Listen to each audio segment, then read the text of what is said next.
नमस्कार, स्वागत है आपका। मैं हूं आपके साथ रोहित पुनेठा। प्रश्नकाल यानी वो सवाल जिसका पूछा जाना बेहद जरूरी है। और आज का सवाल बिहार और बंगाल में हुए बवाल पर है। बिहार और पश्चिम बंगाल में दंगे हुए। दंगों का है कि दंगों के पीछे आरजेडी का हाथ है, जबकि विपक्ष कहता है कि बिहार को सत्ता पक्ष के लोगों ने सुलगाया है। इस जुबानी जंग के बीच सवाल नीतीश बाबू पर भी है। आखिर वो खामोश क्यों हैं, चुप क्यों हैं? दूसरी ओर बंगाल में आसनसोल और रानीगंज में हुए दंगे के बाद अब भी तनाव का माहौल बना हुआ है। बीजेपी के सांसद बाबुल सुप्रियो दंगों के लिए ममता सरकार को जिम्मेदार ठहरा रहे हैं। ऐसे में सवाल यह है कि दोनों ही राज्यों में सांप्रदायिक बवाल के बाद अब राजनीति का दंगा क्यों शुरू हो गया? अगर दंगा राजनेताओं ने ही कराया तो अब तक किसी पार्टी के नेता की गिरफ्तारी क्यों नहीं हुई है? इन सवालों पर चर्चा करें उससे पहले ये रिपोर्ट देखिए।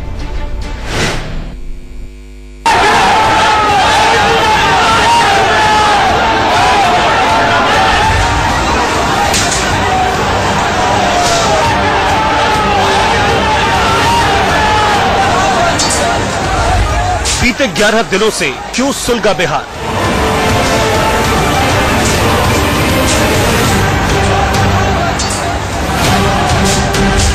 बंगाल में किसने मचाया बवाल?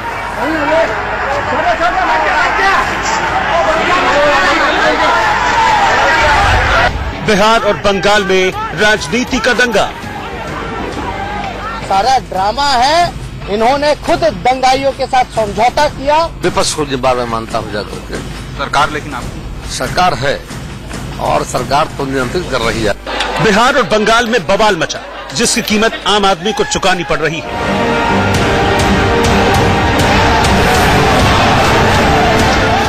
लेकिन हैरत की बात देखिए, राजनीति और सरकार के सिपह सालार कार्रवाई पर नहीं बल्कि एक दूसरे पर आरोप मढ़ने में ज्यादा ध्यान दे रहे हैं। हम सिलसिलेवार तरीके से समझने की कोशिश करेंगे कि आखिर बिहार और बंगाल में बवाल मचने के पीछे कौन है। बीते 11 दिनों में बिहार के कई राज्यों ने दंगों का दंश झेला। बिहार में बवाल की शुरुआत बीते 17 मार्च से हुई, जब भागलपुर में हिंदू नववर्ष को लेकर जुलूस निकाला गया,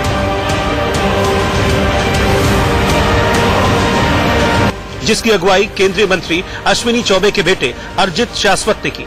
बताया जा रहा है कि इस जुलूस के लिए प्रशासन से इजाजत मांगी गई, लेकिन मिली नहीं। लेकिन जब बिना इजाजत जुलूस निकाला तो भारी संख्या में लोगों को देखकर पुलिस एहतियातन जुलूस के साथ हो ली। अर्जित शाश्वत पर भी यही आरोप है कि उन्होंने बिना इजाजत जुलूस निकाला, लेकिन इस जुलूस में डीजे और जुलूस में शामिल लोगों के जरिए कई भड़काऊ नारे लगे, जिसका रिटेलिएशन दंगों के रूप में बाद में भागलपुर, औरंगाबाद, मुंगेर, समस्तीपुर, नालंदा और दरभंगा में देखा गया। विपक्ष का आरोप है कि नीतीश सरकार के पास शुरू से ही इस बात के इनपुट थे, लेकिन सरकार ने कोई कार्रवाई नहीं की। इतना ही नहीं, विपक्ष इन दंगों के लिए सीधे सीधे बिहार सरकार को जिम्मेदार ठहरा रहा है।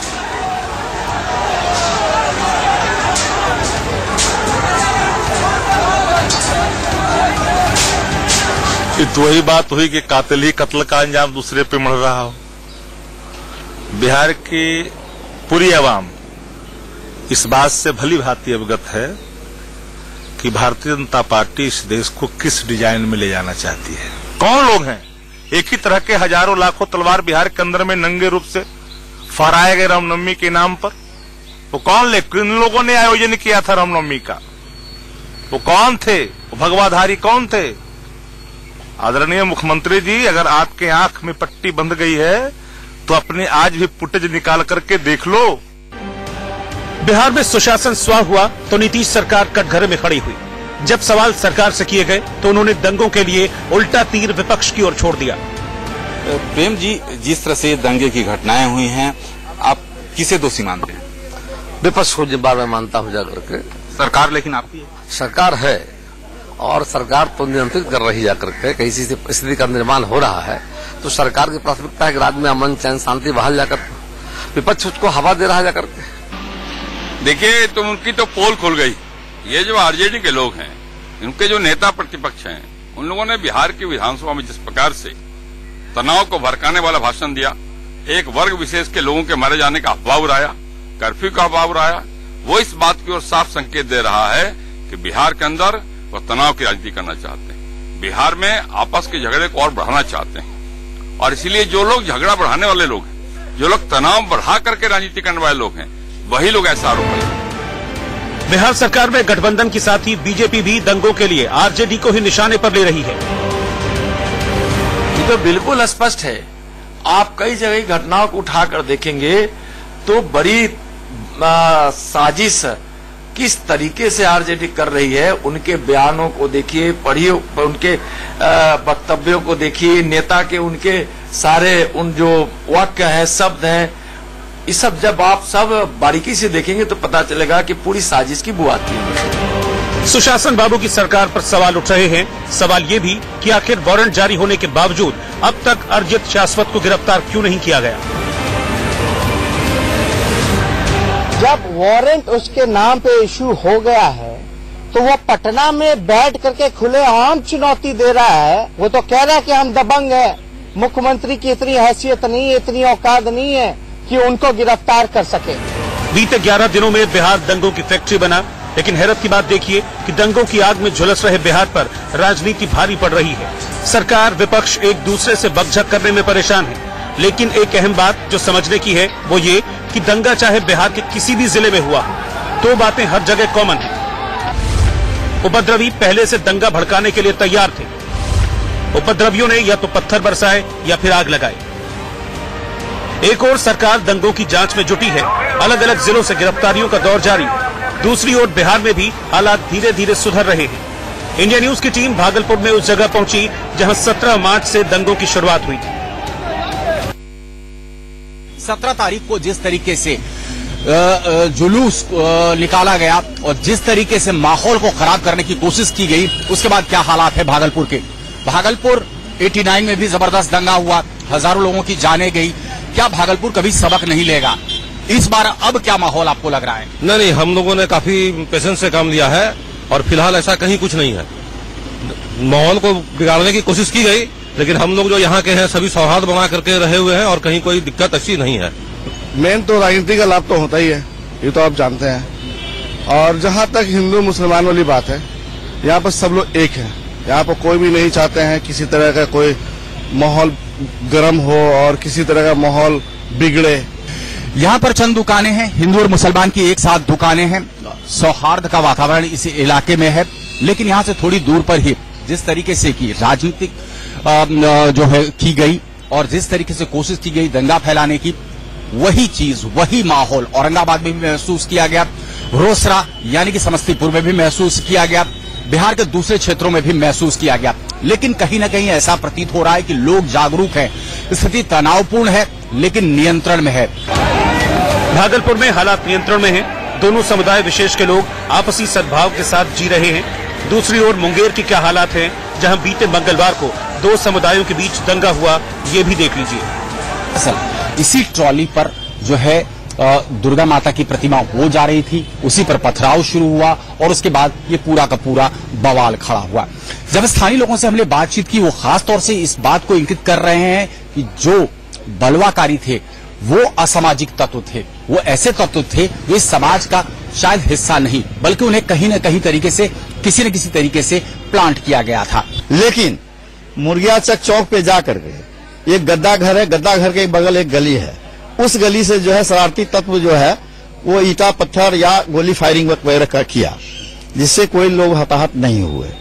वहीं से स्थिति जो है वो बेकाबू हो गई। तरीके से ये घटना को अंजाम दिया गया। पूरी प्रतिमा शांति विसर्जन से हो रही थी, लेकिन कुछ शरारती तत्वों द्वारा और इस माहौल को बिगाड़ने की कोशिश के तहत मुंगेर के इतिहास को और ये इस तरह का अंजाम दिया गया। क्या माहौल आपको लग रहा है? आपको लग रहा है कि अब शांति धीरे धीरे जो है वो बाहर है? माहौल अब ठीक है और सब पहले भी शांति रहता, ये तो जानबूझ करके आपस में दोनों लड़ जाए, मर जाए, कट जाए, बहुत बड़ा बवाल हो जाए। लेकिन हम लोगों ने सब लोग फिर शांत से सब काम फिर दिनचर्या स्टार्ट शुरू कर दी। भागलपुर और मुंगेर की तरह औरंगाबाद, समस्तीपुर, नालंदा और दरभंगा में भी हालात आज नियंत्रण में दिखे।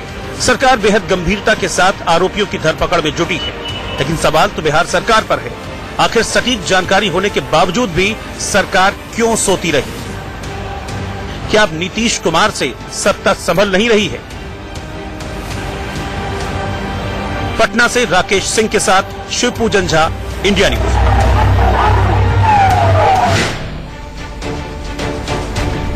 बिहार में हुए इस दंगे की शुरुआत भागलपुर से हुई। आखिर भागलपुर में दंगे की वजह क्या रही? इंडिया न्यूज से एक्सक्लूसिव बातचीत में भागलपुर के डीआईजी विकास वैभव ने दंगे की वजह बताई।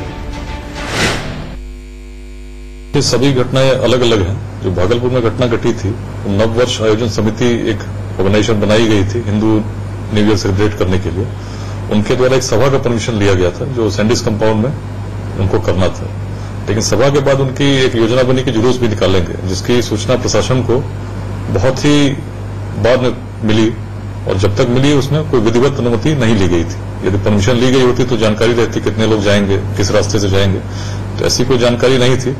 जैसे ही प्रशासन को पता चली तो अफरा तफरी में जब दिखा कि 1000 लोग रोड पर निकल गए हैं तो पुलिस भी साथ में जाती रही और देखती रही कि लोग क्या कर रहे हैं। उसी बीच में कुछ आपत्तिजनक गाने बज रहे थे जिनको लेकर विवाद उत्पन्न हुआ और उसी विवाद ने बढ़ते हुए ऐसा रूप लिया जिसको कंट्रोल करने में काफी मशक्कत करनी पड़ी। तो बिहार में दंगे होते हैं, बड़े पैमाने पर हिंसा होती है, लेकिन नीतीश सरकार खामोश रहती है। यूं तो नीतीश सरकार को सुशासन का दूसरा रूप माना जाता है। ऐसे में सवाल उठता है कि आखिर सुशासन ही नीतीश के राज में क्यों सुलगता रहा? इंडिया न्यूज बिहार के वर्तमान हालात पर कुछ सवाल आपके सामने रख रहा है। ये बिहार के आम लोगों के मन में उठने वाले सवाल है और ये सवाल हम आपके सामने रखने जा रहे हैं। सबसे पहला सवाल है वो ये है कि दंगे की संभावना को लेकर पुख्ता जानकारी होने के बावजूद बिहार सरकार दंगा रोक पाने में नाकाम क्यों रही? क्यों इतनी बड़ी नाकामी रही बिहार सरकार? सवाल नंबर 2 है कि बीजेपी का आरोप है कि दंगे के पीछे विपक्ष का हाथ है। अगर ऐसा है तो पुलिस कार्रवाई क्यों नहीं करती है? जब इस तरह के आरोप बीजेपी के प्रदेश अध्यक्ष लगाते हैं तो फिर एक्शन क्यों नहीं लिया जाता? सवाल एक और है कि अब तक विपक्ष के किसी नेता की गिरफ्तारी क्यों नहीं की गई, जब सीधे तौर पर जो प्रदेश अध्यक्ष हैं वो ये कहते हैं कि आरजेडी का हाथ है इस दंगे के पीछे। तो फिर अब तक किसी की गिरफ्तारी क्यों नहीं हुई है? विपक्ष का आरोप है कि दंगे के पीछे बीजेपी का हाथ है। अगर विपक्ष के आरोप में दम नहीं है तो फिर नीतीश कुमार अब तक चुप क्यों हैं? क्यों वो अब तक खामोश हैं? क्यों इस पर नहीं बोल रहे हैं? एक और इंपॉर्टेंट सवाल है वो ये है कि अश्विनी चौबे का बेटा अर्जित अभी तक गिरफ्तार क्यों नहीं हुआ है? इस पर एक्शन क्यों नहीं लिया गया है? ये भी एक बड़ा सवाल है। सवाल नंबर 6, दंगे के खिलाफ कार्रवाई करने में क्या बीजेपी से गठबंधन नीतीश के लिए कमजोरी बन रहा है और इसीलिए वो अर्जित पर एक्शन नहीं ले पा रहे हैं, इसीलिए जो पुलिस है वो कार्रवाई नहीं कर पा रही? एक और सवाल है, क्या बिहार में अब नीतीश सरकार से प्रशासन संभल नहीं रहा है? ये बहुत बड़ा सवाल है क्योंकि विपक्ष लगातार आरोप लगाता रहा है और जिस तरह से नीतीश कुमार अब तक खामोश है उस पर यह सवाल भी खड़ा होता है कि क्या बिहार सरकार से अब प्रशासन संभल नहीं रहा है, नीतीश सरकार से संभल नहीं रहा है? ये बहुत सारे सवाल हैं जो कि खड़े होते हैं। हमारे संवाददाता शिवपूजन इस वक्त हमारे साथ जुड़ रहे हैं, हम सीधा उन्हीं के पास चलेंगे। शिवपूजन, बहुत से सवाल हैं पूछे जाने को तो, लेकिन सबसे इंपॉर्टेंट सवाल ये है कि बिहार जल रहा है। बिहार के बहुत सारे जिले हैं जो कि जल रहे हैं, वहां पर हंगामा हुआ, दंगा हुआ, हिंसा हुई, लेकिन इसके बावजूद भी हमारे नेताओं को मैच्योरिटी शब्द का शायद मतलब मुझे लगता है नहीं पता है, मैच्योरिटी नहीं दिखा रहे हैं, अभी भी सिर्फ आरोप लगा रहे हैं, राहत की बात ही नहीं हो रही है।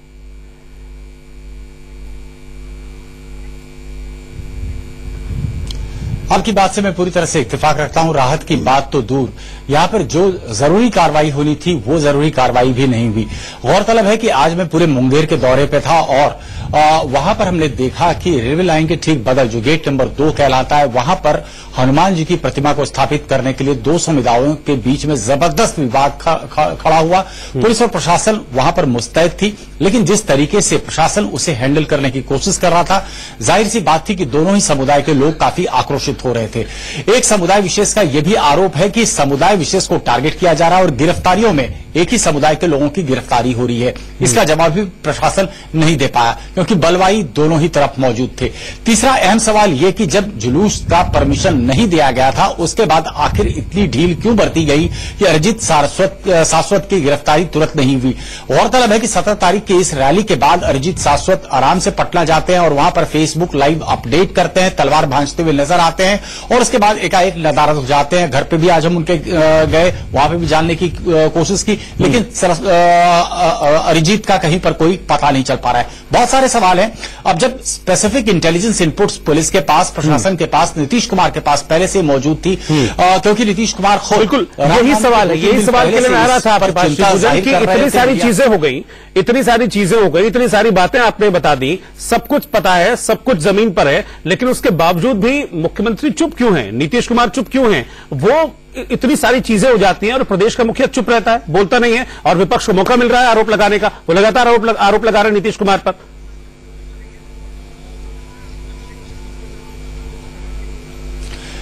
जी हाँ, और बैठे बैठाए कहीं ना कहीं तेजस्वी नीतीश कुमार जो है सदन में आश्वस्त करने की कोशिश कर रहे हैं तमाम नेताओं को कि कहीं कोई कर्फ्यू नहीं लगा है और कहीं पर जो है मामला प्रशासन के हाथ से नहीं फिसला है।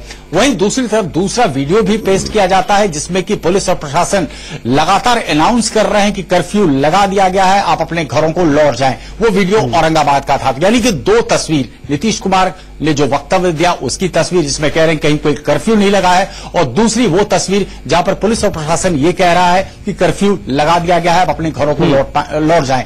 तो विपक्ष ने इसे मुद्दा बनाया है, हथियार बनाया है। कम से कम इस हालात में तो हमारे नेताओं को समझना चाहिए कि सत्ता पक्ष और विपक्ष कुछ नहीं होता है, जो है जनता है जिन्होंने उनको यहां तक पहुंचाया। कम से कम इस वक्त पर तो एकजुटता दिखा के राजनीति को दूर रख के राहत का काम किया जाता तो शायद बेहतर होता। इस तरह के सवाल जो उठ रहे हैं वो नहीं उठते। बहुत बहुत शुक्रिया आपका शिवपूजन हमारे साथ जुड़ने के लिए। अभी वक्त एक छोटे से ब्रेक का है, लेकिन आपको बता दें कि इस हिंसा की आग में, इस दंगे की आग में सिर्फ बिहार नहीं जल रहा है, पश्चिम बंगाल भी जल रहा है और वहां पर भी इसी तरह की राजनीति हो रही है। वहां भी नेता एक दूसरे पर आरोप लगा रहे हैं, वहां भी राहत की कोई बात नहीं हो रही है। एक छोटे से ब्रेक के बाद पश्चिम बंगाल की बात करें।